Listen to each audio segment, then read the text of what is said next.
Damos las gracias a Yasnaya por esta interesantísima conferencia y bueno, con muchas cuestiones muy preocupantes, pero al mismo tiempo, bueno, sin perder la esperanza. Y damos un breve tiempo para preguntas del público que quieran hacer. Felicidades, me encantó esa conferencia. Gracias. Y dijiste todo lo que se debe decir y muy bien. Solo quería mencionar, no sé si conozcas, seguramente lo conoces, la Declaración Universal de Derechos Lingüísticos de Barcelona de 1996. Estuve en el comité que lo armó, fue muy interesante. Fue una iniciativa de PEN Club Internacional con expertos en todo y hablantes y activistas. Y en ese entonces, en 1996, cuando se lanzó y se tuvo un congreso, no nos imaginamos que 7 años después aquí en México tendríamos la ley que tenemos, ¿no?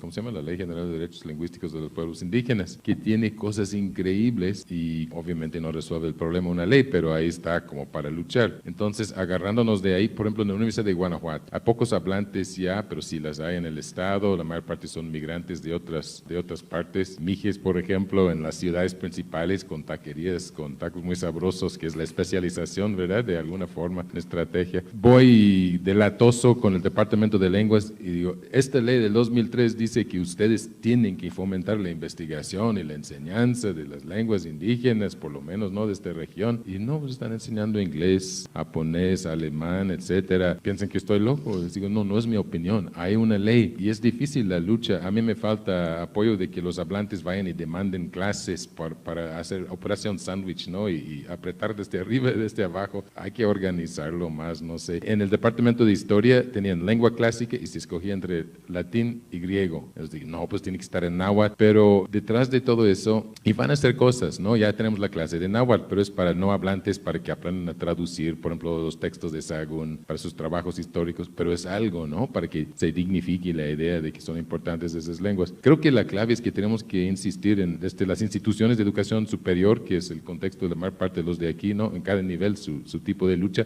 en que se crean plazas o las plazas que existan se canalicen hacia hablantes de lenguas indígenas, personas como tú que han hecho posgrados y que pueden incorporarse según pues, las normas burocráticas, ¿no? De las plazas universitarias. Y hay instituciones que lo están haciendo y hay muchos que no, pero no vamos a hacer una llamada, ¿no? De todos tenemos mucho o poco poder en nuestras instituciones, tenemos que integrar a los compañeros que les guste la vida académica, ¿no? Que no es para todos, y formar esto y estimularlo y generar el interés si no hay, pero pues la lucha tiene muchos frentes, ¿no? Y en el ámbito académico pues hay muchas cosas que podemos hacer y sí se están haciendo cosas, pero tenemos que hacer mucho más porque es un momento crítico, como dice, ¿no? Por las estadísticas de la pérdida de la vitalidad de las lenguas. Yo quisiera pedir tu opinión. A mí una de las preocupaciones que yo tengo es que creo que una de las que tenemos que buscar es la interacción entre hablantes de distintas comunidades, que siempre se dificulta debido a la diversidad dialectal que existe al interior de una misma lengua. Y quisiera pedir tu opinión si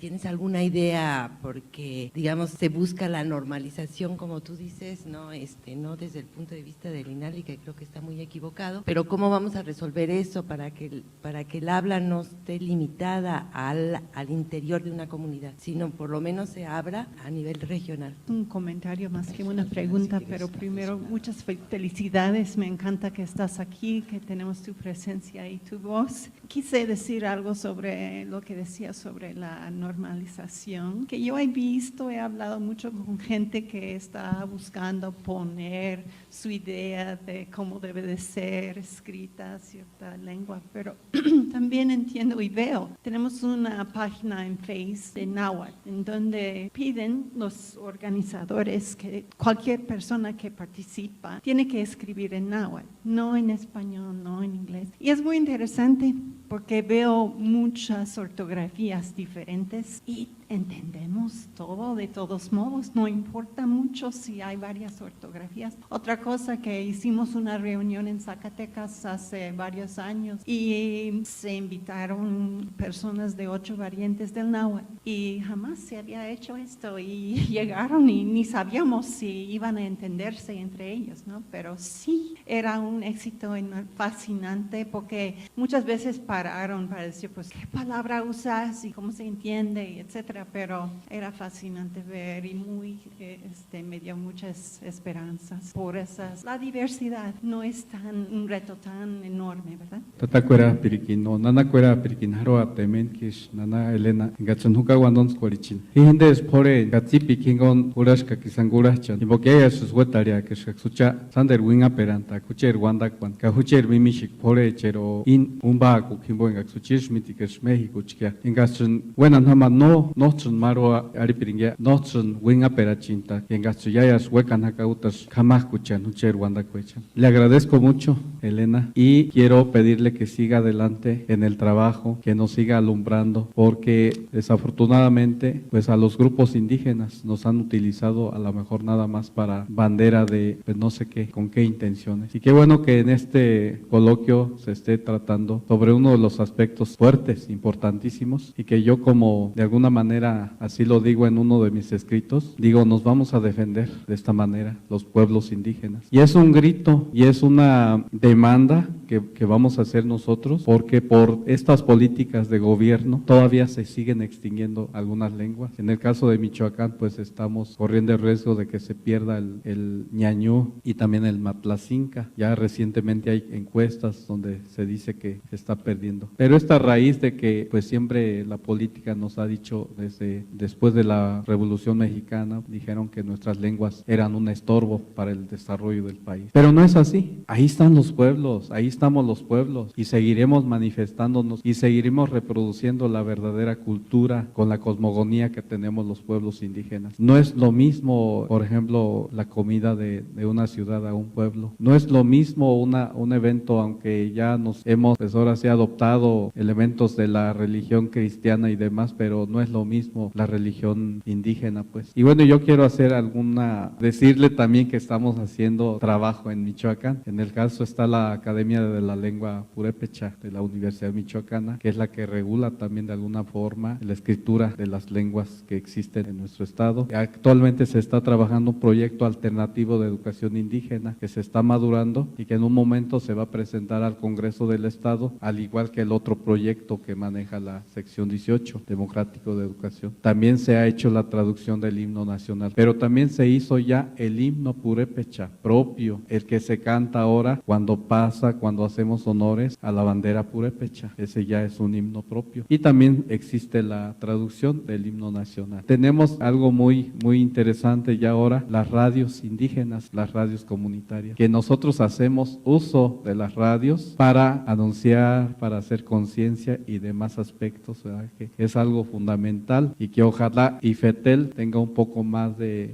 cordialidad, de tolerancia con respecto a este medio que es útil para los pueblos indígenas. Felicidades y gracias. En la tarde va a haber un gran debate en el que vas a participar, entonces sería bueno para mantener los tiempos una respuesta general y más o menos breve. En cuanto al primer comentario, voy a tratar de hacer. La incorporación de hablantes a la academia, creo que ha habido ciertas experiencias y creo que tiene sus dos caras, ¿no? No hay nada más desmovilizador políticamente hablando que el SNI, ¿no? Tienes tanta cantidad de trabajo que te queda muy poco tal vez para hacer trabajo en comunidad. Pero creo que es importante el mismo hecho de la investigación que ustedes hacen, por ejemplo, el hecho de saber qué es escritura, compartir eso me parece importante, y también el hecho de ver que no es necesaria la normalización para tener escritura como se puede ver en la colonia y antes. En cuanto a la parte de la normalización, yo siento, y aquí voy a ser tal vez un poco radical y poco objetiva, pero pienso que la normalización es como algo con el que nos estamos entreteniendo mientras las lenguas están muriendo y no estamos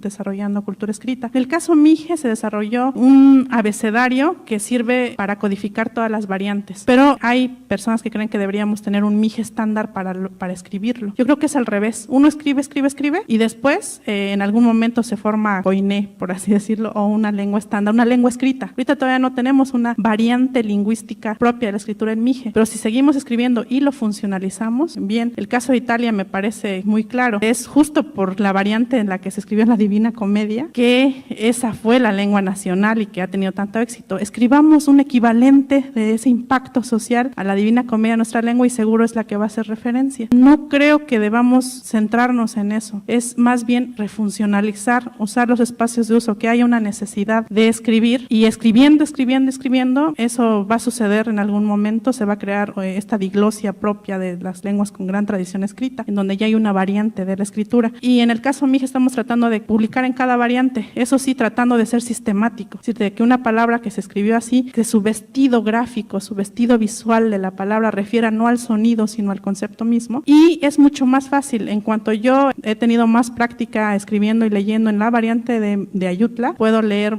mejor que entender otras variantes a través de la escritura, porque no media el sonido. Yo creo que tenemos que abortar esto de estar criticando la forma de escribir del otro, descalificando que esta no es la norma. Incluso hay instituciones académicas como la UNAM, que para ciertas publicaciones pide la normalización de tu lengua para poder publicar. Me parece grave. O muchas instituciones que piden, pero ¿cuál es la normalización? ¿En qué la voy a...? Es así de, eso no te importa, eso no te incumbe, eso es otro proceso. También, pues, estamos creando grupos de poder involucrados, hablantes y no hablantes, alrededor del control de una supuesta norma que no existe, en lugar de preocuparnos por el derecho humano de un niño a ser alfabetizado en su lengua. Ya olvídense en qué, si el fonema debe escribirse con diéresis, sin diéresis, subrayado o no. Eso vendrá después, creo, y creo que hay que combatir ahorita, en este momento, todas estas jornadas de normalización, que además está haciendo mucho recurso público destinado a esto, que me parece estéril, y no solo estéril, contraproducente. Y bueno, muchísimas gracias. Es bueno saber de la existencia de la Academia de la Lengua Purépecha. Es importante tener grupos de trabajo, pero no grupos, yo creo, que impliquen el control de la norma, que además